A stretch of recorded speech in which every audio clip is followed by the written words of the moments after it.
cada vez mais a gente tem atendido nos consultórios pacientes com 20 e poucos anos, 30 anos, desse boom da internet, galera com muito dinheiro, com muita dopamina, que atinge muito fácil o nível de dopamina e que estão deprimidos. Eu sou a doutora Júlia Trindade, médica psiquiatra, e esse é o canal Tudo sobre Psiquiatria.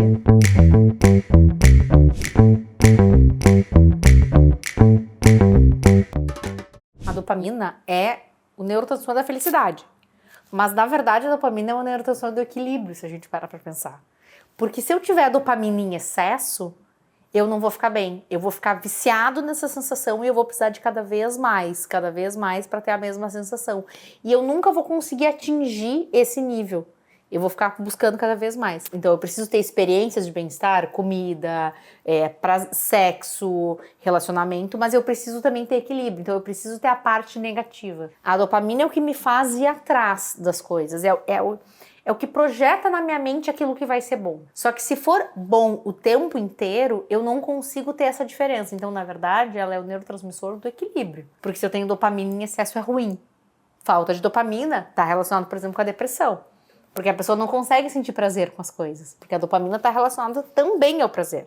Mas é o que faz a gente buscar as coisas. É o que faz, por exemplo, saber que vale a pena eu me movimentar para ir atrás de buscar alguma coisa. Então, o movimento físico também depende da dopamina.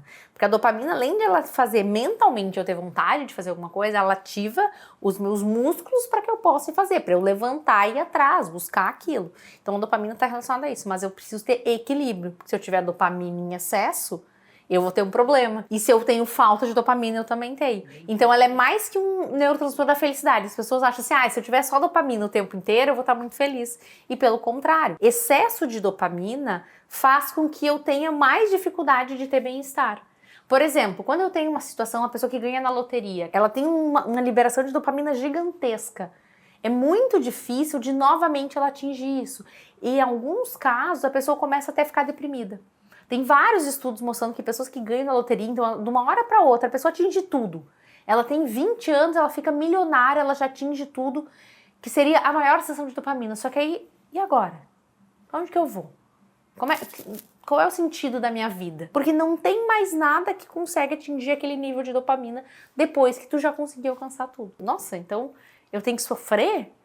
Eu preciso ter etapas, conquistar as coisas por etapas, ajuda a manter a minha motivação para ir atrás. Se eu tenho uma coisa que não faz sentido para mim, eu já tô passada de ano, por exemplo, só pensar, todo mundo na escola quando tava passada de ano, quando que eu ia conseguir prestar atenção na aula de física?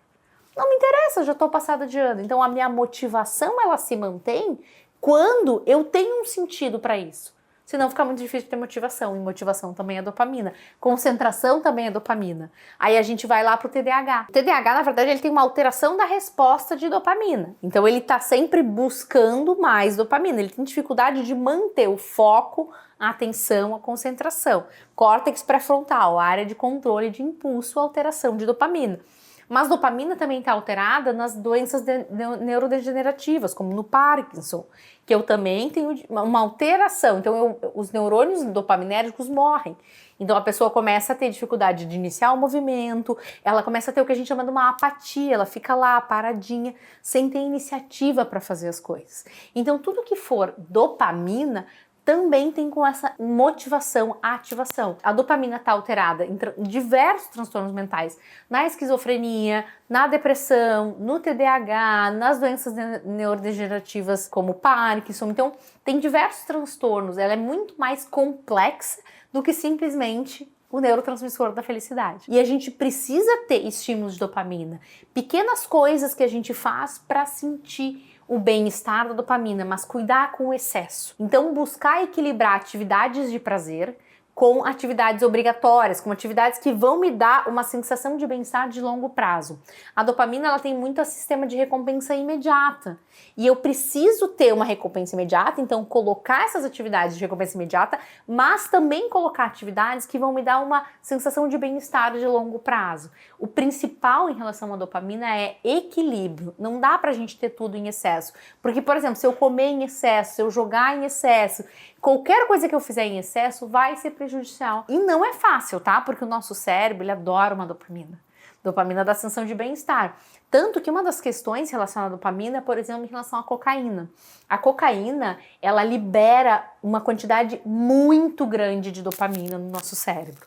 E isso faz com que o cérebro fique cada vez mais, ele cada vez mais quantidade, mais substância, e ele não consegue mais parar.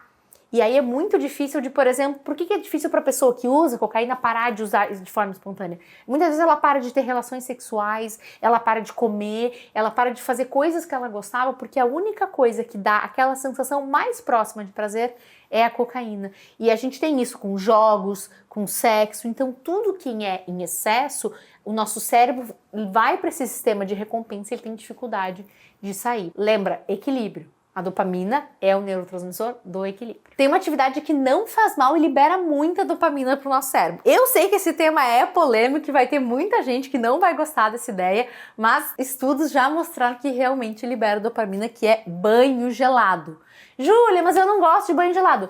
Tudo bem, não precisa tomar banho gelado. Mas, quimicamente, tomar banho gelado libera dopamina. Então, é uma das coisas que não faz mal, como uso de drogas, sexo em excesso, alimentação em excesso, que faz com que a gente tenha uma sensação, uma liberação de dopamina. Inclusive, uma coisa que tem todo mundo falando por aí é do tal do jejum de dopamina. Não tem evidência de jejum de dopamina. Então, você não precisa parar do nada de fazer as coisas que você gosta, mas sim diminuir, tenta controlar, especialmente celularzinho.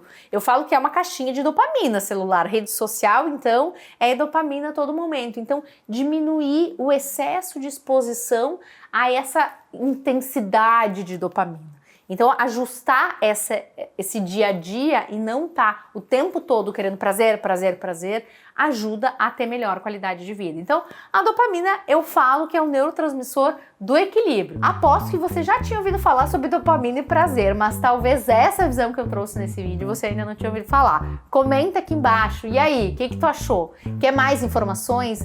Te inscreve no canal se gostou desse vídeo, deixa um joinha, ativa as notificações e compartilha esse vídeo para que mais pessoas tenham acesso à informação.